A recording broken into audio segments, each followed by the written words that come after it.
This is Mike Monty, co-host of Long Island's pro wrestling broadcast, Monty and the Pharaoh. And you are watching our competitor, but also our friend, Stu's Pro Wrestling Podcast.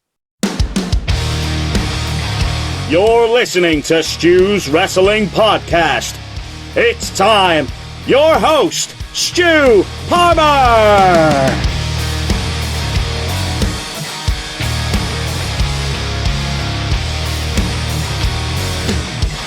It's a returning guest to Stu's Wrestling Podcast today, and it's the biggest wrestler ever, Franco Varga.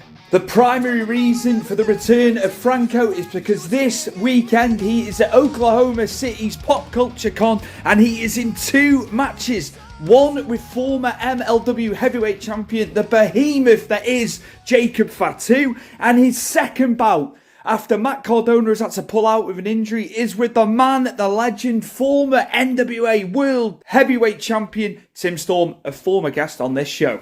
We get Franco's psyche leading into these two huge bouts where 2,000 fans have bought tickets to see the wrestling over the weekend. So big numbers there, and people coming from other states into Oklahoma for Pop Culture Con.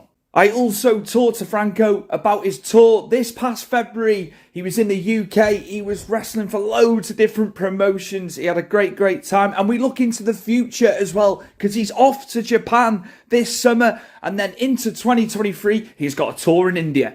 So here we go, returning for a second time on Stu's Wrestling Podcast. It's the biggest wrestler ever, adopted Brit as well, I'm going to call him now because he's here so often. It's Mr. Franco Varga.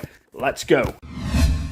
My guest returning for a second appearance. It's the well-travelled, the worldwide wrestling sensation. I can call you that. It's the biggest wrestler ever, Franco Varga, returning to Stu's Wrestling Podcast. Oh man, you're the man. Thank you so much. What an intro. Now I gotta be somewhat entertaining, I guess. You'll be fine. You'll be fine. Now, we've wanted to do this for quite a while.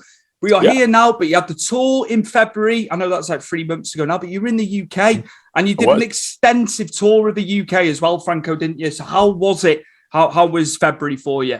Oh man, it was a few months ago, but a lot of people still buzzing from it. It was an awesome tour. It's great to meet like everybody. I actually spent the entire month in the North this time. It was awesome. It was from top to bottom tour. The tour was just great.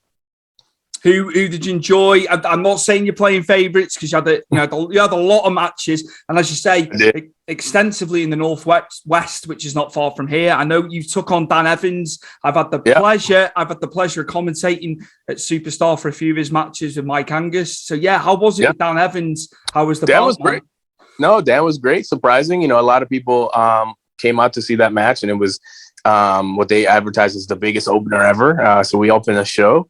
It was very good match for the island. Another place that just grabbed my heart and ran with it. I love the island now. So Wrestle Island is definitely a new home of mine. Of course, on that tour I wrestled like PCW, of course, the standard. I gotta stop in at PCW. I wrestled Shreddy at TNT. Another awesome match. Another awesome crowd. And then it was just top to bottom. The really good part for me was I did the guest training at PCW for the entire month, and to see those kids grow from, not being able to like really tell you how to do things or explain it to having 4 to 6 minute matches with zero error and all that in a month. And we worked hard to get there. So that was, I tipped my hat to that. I'm super proud of that. But the tour itself was awesome, top to bottom. How about your off time in between shows and stuff like that? Because you're here for a while. Yeah, what did you get to do? Some of Franco's highlights from the biggest wrestler ever. I did. A lot of the restaurants there kind of, they rolled out the red carpet when I would come through. It was really fun. And I tried a lot of new pub food, and I finally got to try kebabs, and I fell in love with the food. I always said I really didn't enjoy the food in England, and you never know who's a fan. So some of the restaurant owners that follow me and things like that invited me personally to come try their food. And it was from me not enjoying the food on my previous trips. So I'm, I definitely ate my words, and I definitely went and I tried it, and I was very impressed with a lot of the foods. And then I got it's not a sponsorship, but it's basically I got a bunch of free swag from them. But Strongbow, the company Strongbow. No way! Oh, come on! Yeah, Come on, man! I love Strongbow. Oh, I know. I love Strongbow too. I have to say that now. No, but but no, I genuinely do love Strongbows, and I actually changed the name of one of my moves, the deadlift Falcon Arrow, to the Strongbow. And we were tweeting back and forth, and it just became, they just mailed me a box randomly full of Strongbow stuff. So that was from that tour, which is crazy. And then, last time it was Iron Brew, and now this time it was Strongbow. So yeah, it's just these UK trips are getting crazier and crazier. But yeah, I'll be back. We just announced that I'll be back the entire month of November. We're not announcing who with, yet, but it'll be pretty surprising, but it's pretty extensive tour again. So adopted Brit, I'm gonna call you. Obviously you're here, if you're here twice a year, man, I've got to bestow that on you. Have to do that. No, a lot of the fans are already kind of speculating I'd probably be, the champion of somewhere pretty soon. It'd be an honor, as an American to be a champion overseas, again, but haven't done it in England yet. But yeah, it turned out well in other places. So it'd be fun. It definitely would make me come back 2-3 times a year. So what's the appeal with us as fans, the Brits? We hear about this from Americans, other countries as well. Yeah. What's the appeal from your perspective doing these shows? What is different? I know it's a cliche sentence a little bit, but it's from your personal, interactions with the fans. I know how much the fans love you over here, but yeah, your perception of it and how we are and why we're the way we are for shows. So I actually kind of finally got to that answer myself. I got taken to a what is it? It was a soccer team. Oh, sorry, that's not the word. Football. It was a football team. The Blackburn Rovers. Yes, they won the Premier League in 94-95, Franco. If you've done your research, I'm sure you have. Since so it's another one. I got they got taken there. I got a shirt and I did all that, and I got to kind of sit very close to the field. But I actually got to see you guys do something that in America we find kind of odd here, which is the away team has to sit all together. Yes. And then I'm like, oh, that's kind of weird, and I didn't know why, but then I see the hooliganism that comes out of that, and I'm like, oh my gosh, that's why they're this way at wrestling shows. It's just such a everyone's there to have a good time, no matter what. There's no agendas. They just want to have a bunch of beers and boo for the bad guys and cheer for the good guys. And it's and they want to chat. They want to chat at the wrestlers, and that's everyone's there for a good time. And that's kind of why I love the UK wrestling scene. It's just the things I've heard hurled back at me to the ring. I kind of have to try to keep in character because you guys are pretty witty over there. Yeah, we are, aren't we? As a place, man. Yeah, to be fair to us, we're not too bad. We're not too bad. Next week, Franco, there has been a change in opponent for first time ever in Oklahoma.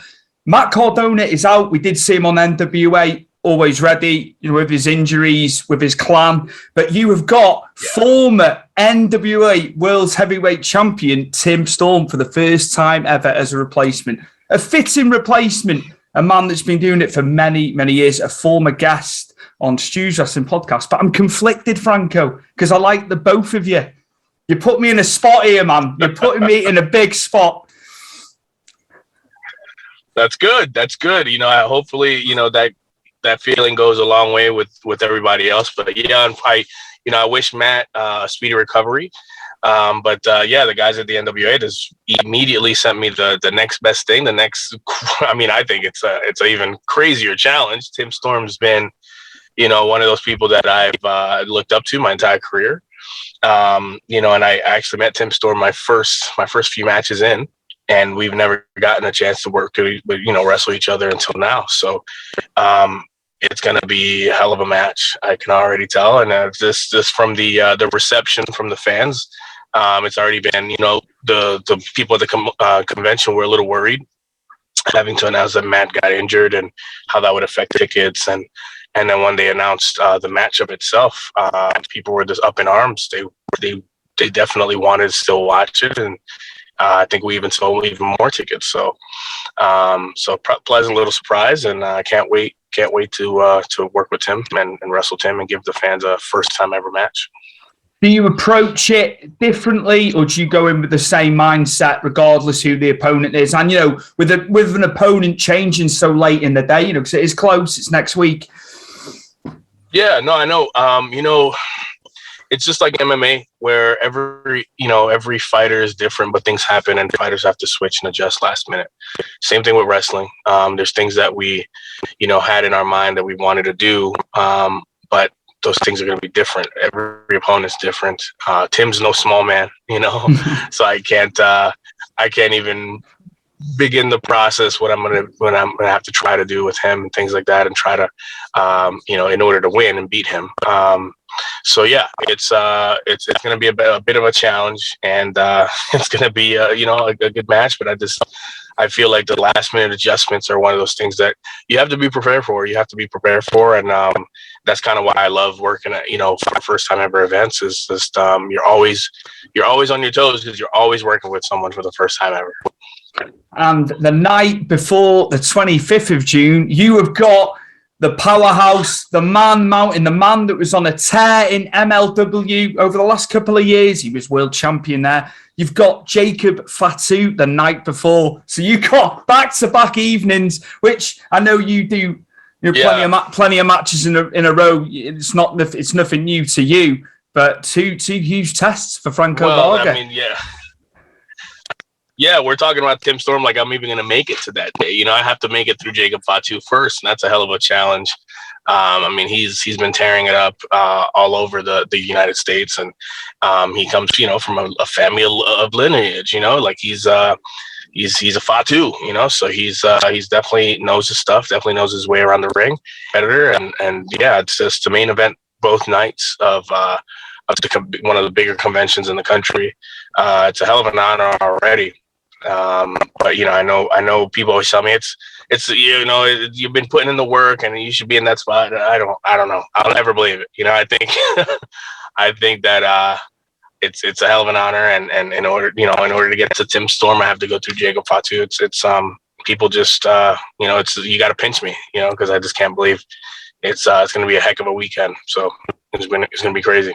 Two bulls going at it. That's what I'm thinking. It's going to be tough. Hopefully the ring is intact and we don't damage the ring.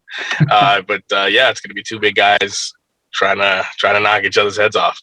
And to the fans in Oklahoma, obviously, it's Pop Culture Con there in Oklahoma. I bet you can't wait to see the fans there. I know how much you love your fans, around the world now, man. I know, yeah.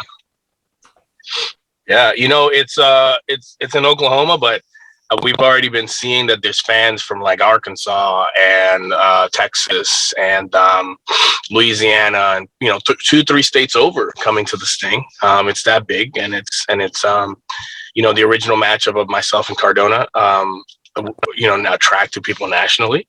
But I think that it's close to like 2,000 tickets sold for the wrestling. Amazing. Which is not bad, not bad at all. It's one of the bigger conventions in the country. So yeah, I think it's a hell of an accomplishment. And if I can do anything to help that and my little portion of that, it's an honor. So yeah, I definitely want my fans to have the best night out and come see me get my teeth kicked in by two of the best in the business.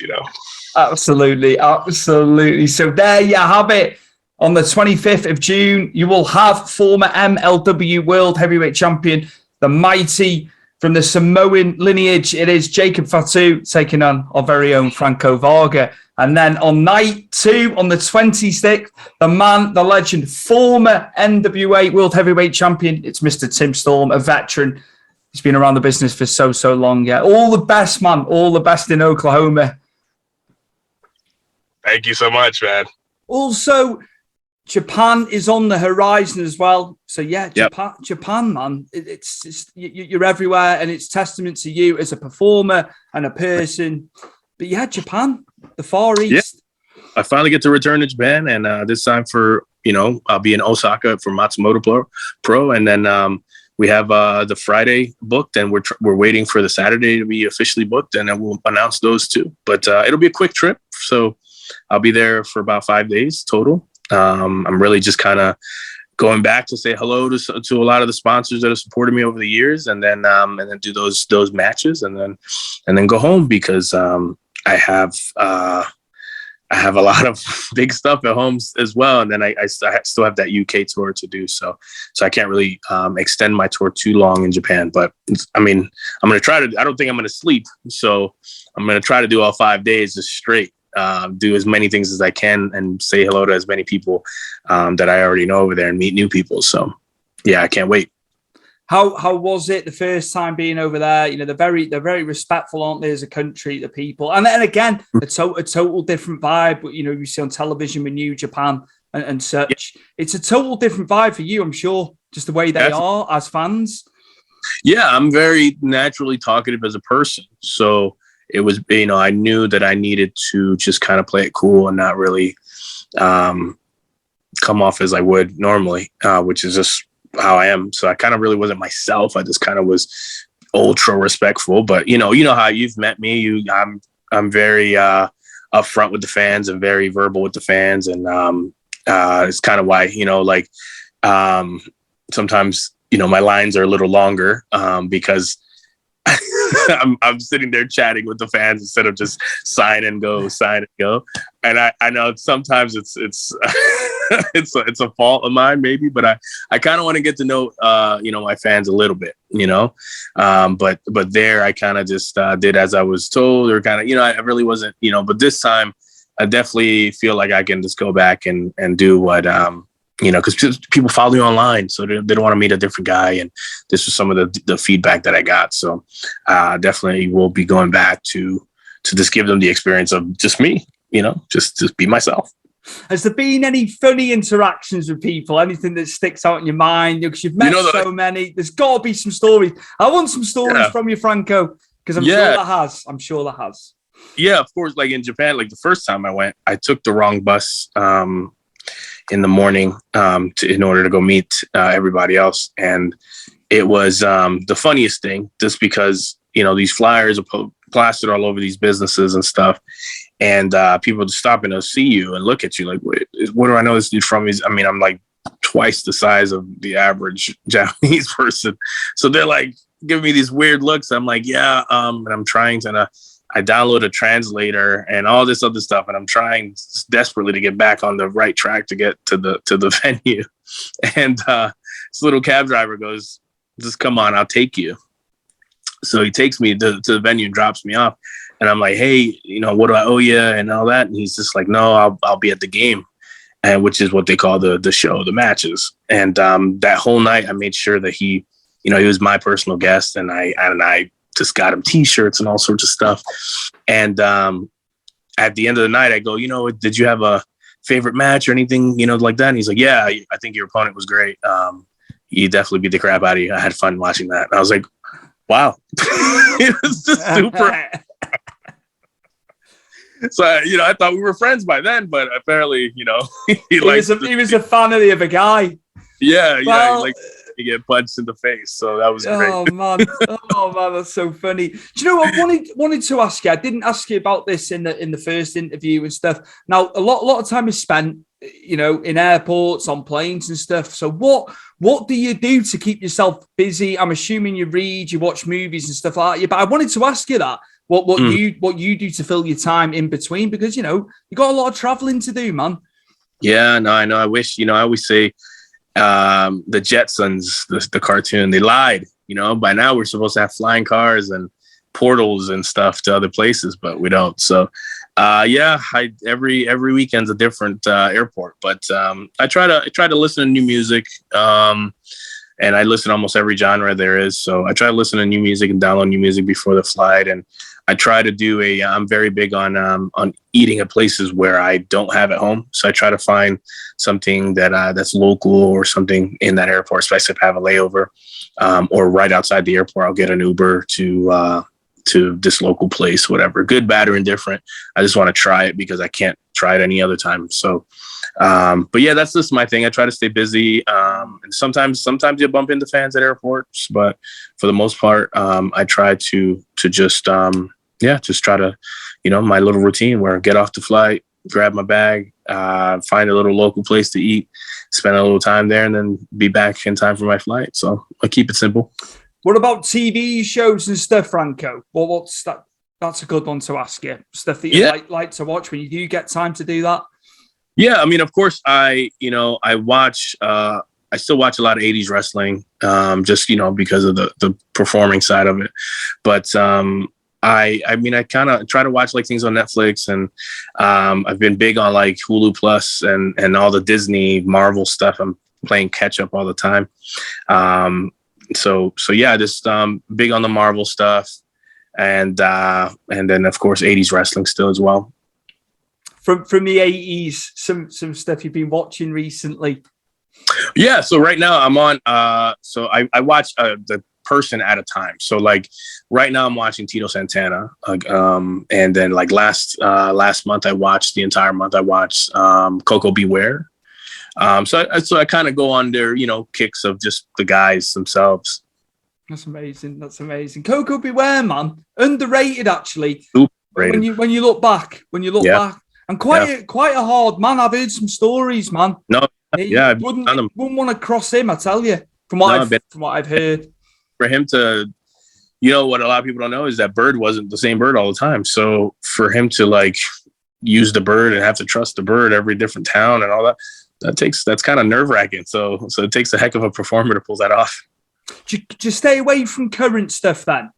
Or do you have your finger on the pulse these days with it? Or is it just a time issue really for you? No, I watch certain guys on the current stuff, but I don't watch the entire product on the current stuff. Like I can't say I've watched an entire episode of AEW, or I can't say I watched an entire episode of Raw lately or anything like that. But, if I'm watching a certain guy, I'll see what that certain guy has done that week or whatever. But yeah, I don't watch the entire episodes and stuff just because, gosh, I mean, there's so many complaints online.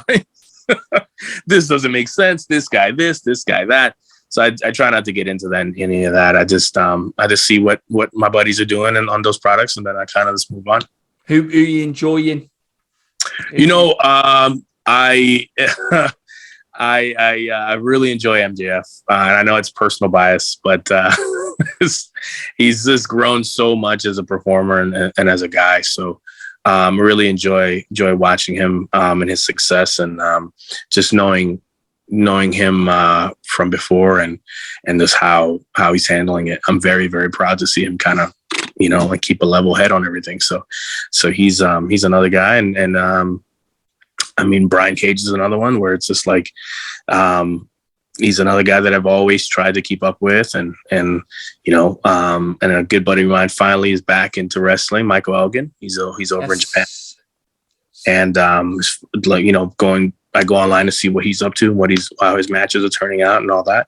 That's another match that I know fans are going to want to see me and him finally go at it again. But just kind of keep up with the guys that I want to see prosper and grow, and just good people. I was laughing about MJF. A lady had done like a caricature or drawn him or something. He either like doodled over it or signed it, right? Just the fact that he stays in character. But then at the Forever Wrestling in Liverpool last month, there was a guy with a T-shirt on. He was lovely with him because he was showing his homage to MJF. But there is no off button with the man, is there? No, you can't. He can't be. Yeah, he's he's shown that it's still alive. You can still do the whole kayfabe 24/7 thing. So it's mad to think how young he is as well, Franco. Yeah, it's very. Yeah, he's got such a long time to do as he wants and stuff, man. Yeah, I'm very, very, very proud to see where he's, come from, and just from back in CZW days when me and him wrestled, to now. I mean, this little rinky-dink place in New Jersey to now he's crushing it all over the US. So that's awesome. How did you feel about Cody Rhodes going back? Because that's like the first big move that's gone the other way. We've seen the big pool of talent leave WWE to go there, and then he went back. I know it was in the press and stuff on the IWC, so we were aware of what was going on. But yeah, how do you feel with that? Him, the first one to go back to? Well, no, I think Cody made it known that you don't ever give up on yourself, and you always bet on yourself. And there's no such thing as being a mark for yourself, right? Because he's proven that. They offered him something like a measly contract, and he left, and he went and helped start AEW, and he just pushed himself to the moon and kept pushing himself to be better. And then he came back, and now he's like in line for millions of dollars from the same company that offered him, I guess when it comes to pro wrestling on TV, minimum wage. And now he's like on the cover of Hell in a Cell. I believe I just saw he's like the only one on the cover for Hell in a Cell.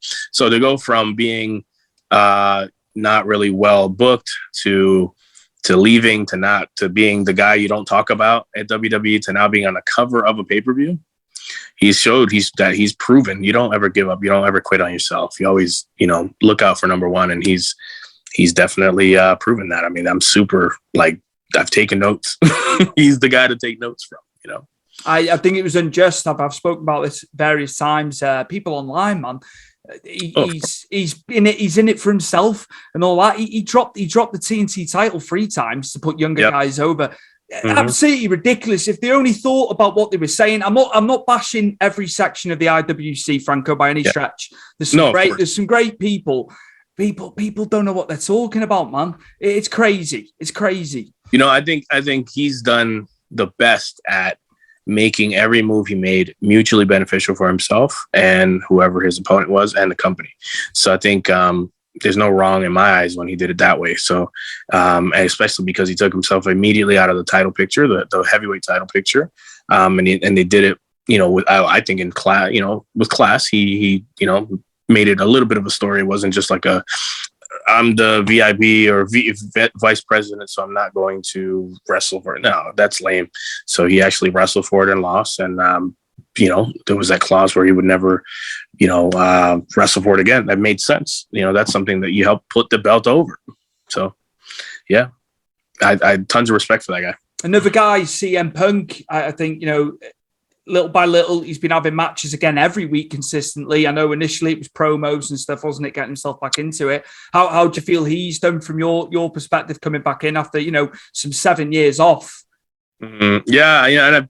And I personally have been around him before, and when I was around him, he didn't seem like too happy of a guy to be, he just didn't want to either. I know it wasn't ever for the money, but it was just one of those things where it's just like doing somebody a favor, just didn't really want to 100% there. But now just watching him now, it looks like he's finally having fun again. He's finally able to, enjoy what he's doing. So yeah, I can be nothing but happy for that guy, because he was gone for a long time and said a lot of really bad things about pro wrestling, and to the point where it felt like he was exposing the business, and it felt like he was never going to come back. And I wanted MMA to work out for him. I did personally, I wanted to see him, grow as an MMA, but it didn't happen.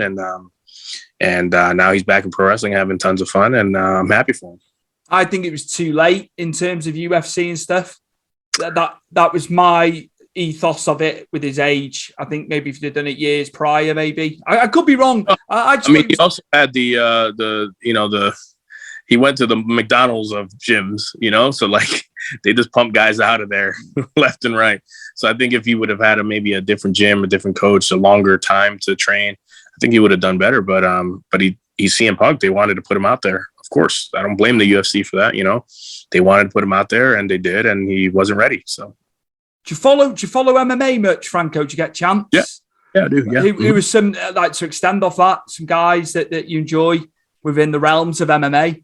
Yeah, I was always big on Frank Mir. That was my guy for years, and unfortunately I saw him do one of those bare knuckle fights, whatever, is pretty bad for him. Ended up pretty bad for him. But right now, I still like John Jones. I wish John Jones would get a fair fight, fair chance. I know he's had some out of the cage things that have held him back. But it is what it is. And then I wish like guys like GSP, George St. Pierre would come back, and he's not old. He's not old. He's never been old. I think he's probably can fight that guy.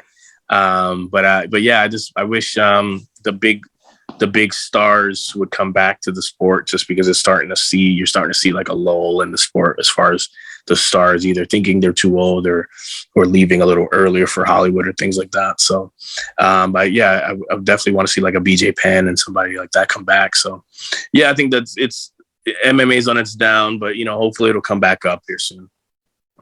John Jones has been putting the weight on for this heavyweight move to heavyweight. If he can keep his head straight, I think he can go up there and beat the majority of guys in there. I know, he's going up from light heavy, Franco. It's going to be tough, but if he can keep his head straight, there's no one more, well-rounded in that sport, is there?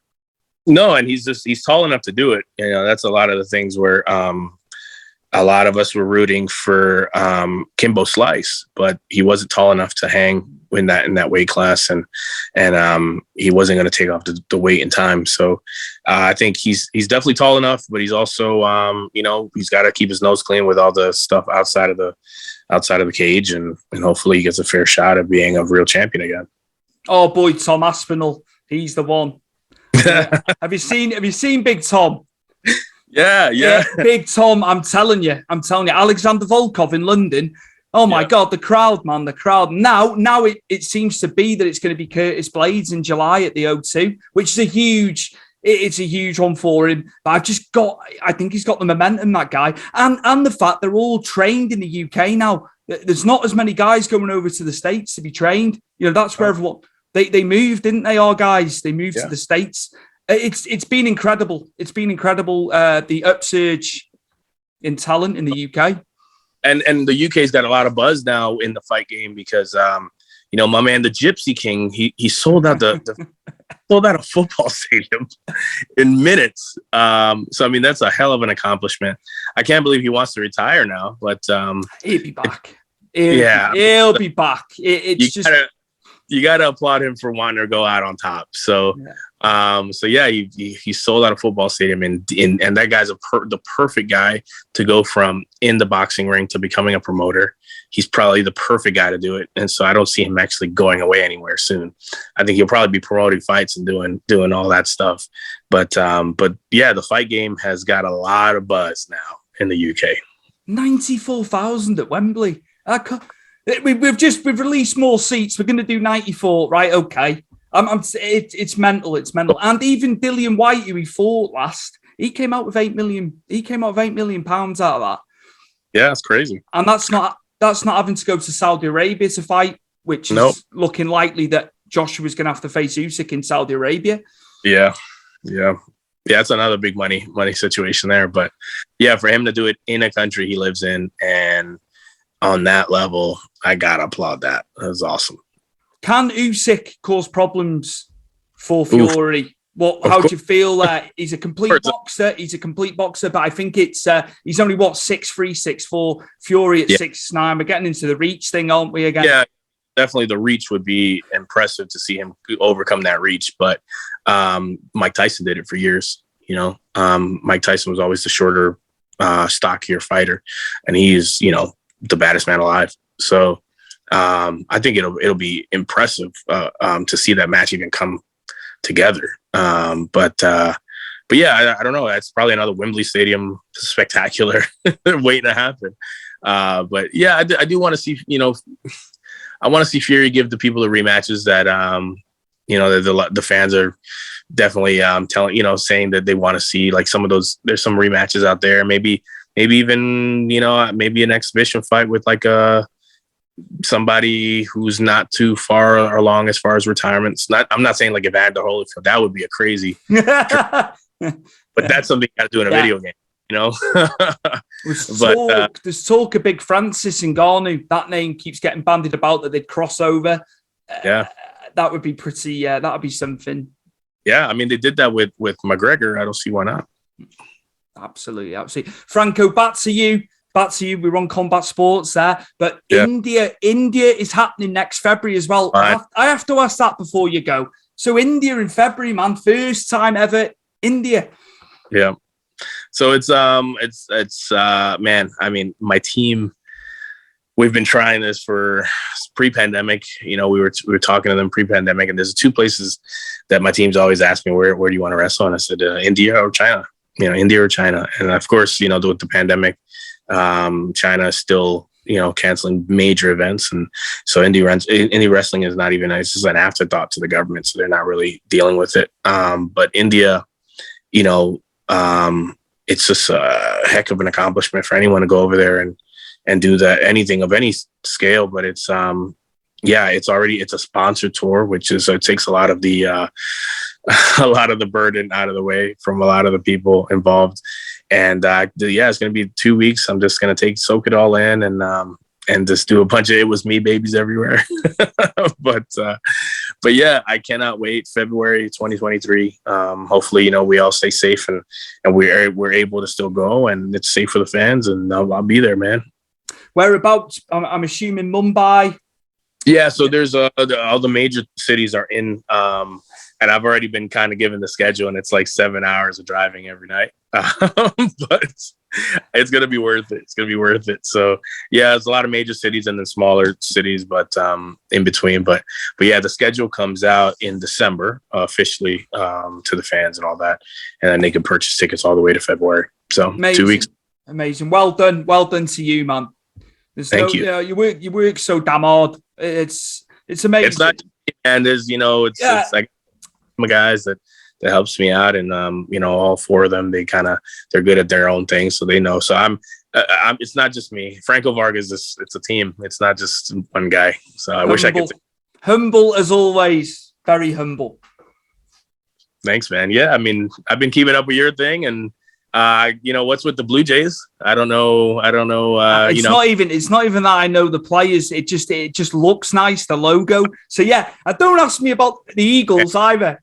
I think that I was a little offended by that, but because people are like, who's this player? Who's that player? Yeah. I don't know. Make sure I get you a Yankees hat when I come back. I've got a Yankees one upstairs, to be fair. Yeah, Karras did get me one, man. But yeah. I have to read the interview with the Yankees hat on. I don't know if it's the right word. It's cosmetic, maybe, wearing these things. I think that might be the right word, the verbiage for it. But yeah, man. Also, what's coming up? Obviously, we've got Oklahoma. We've got that in June the 26th. But just quickly, just stuff that's coming up for you in the coming months. Up to that. Bigger things. You got July 23rd, first time ever, Virginia. That's just about to be announced. Then there's first time ever McAllister in October. And then I'll be in a few conventions this year. And then I got that movie that starts filming in the fall. This is so damn busy. There's a bunch of indies and stuff while I'm here. And then, of course, I have those tours. But yeah, and then the night shift starts to film in the fall. Yeah. How much time have you got to dedicate? How long are you on set and stuff for the movie? On and off 3 weeks. So. Right. Okay. Brilliant. Yeah. Though. Another feather in your cap, man. Yeah. They're letting me still do some indies on the weekends, as long as I don't damage my face. But other than that, I just got to, kind of take good care of my face. And then after that, I can come back on set. But stuff happens. I hopefully it doesn't happen around that time. Get your insurance like the top actors of the world get, man. You need insurance on the face, man. Yeah. Absolutely. Franco, again, you said the first time, but yeah, where can everyone find you? Where can everyone find Franco Varga across the socials? You got your website as well before you. Yeah. I try to make it simple as possible. So francovarga.com takes you to everything Franco Varga. And then, of course, on all the socials is at Franco Wrestles. So Facebook, Instagram, Twitter. I'm not on Twitter as much as I should be, I know, but and even TikTok. We got like 5,000 followers on TikTok the other day. So yeah, we are on TikTok now. Amazing. My guest, the biggest wrestler ever, Mr. Worldwide Wrestler as well. That's going in there. Yeah. Mr. Worldwide, it is Franco Varga, one of the nicest people you can meet in the business. He's going to be humble now. But he genuinely is. And very, very much beloved over here in the UK. Thank you. Yeah, I can't wait to go back. It's going to be awesome. Thank you, Mum. Fantastic having Franco back on. I love having returning guests. A friend of the show, a good friend of mine, Mr. Franco Varga there. And yes, you get to see him this weekend in Oklahoma at Oklahoma City's Pop Culture Con. 25th of June, 26th of June, 2 huge matches. One with Jacob Fatu, one with Tim Storm. If you're in the area or you're US based, I implore you to go over there. And into the future, as we heard, he is going to be in Japan very, very soon. He is well travelled. He is worldwide. He is the biggest wrestler ever, Franco Varga.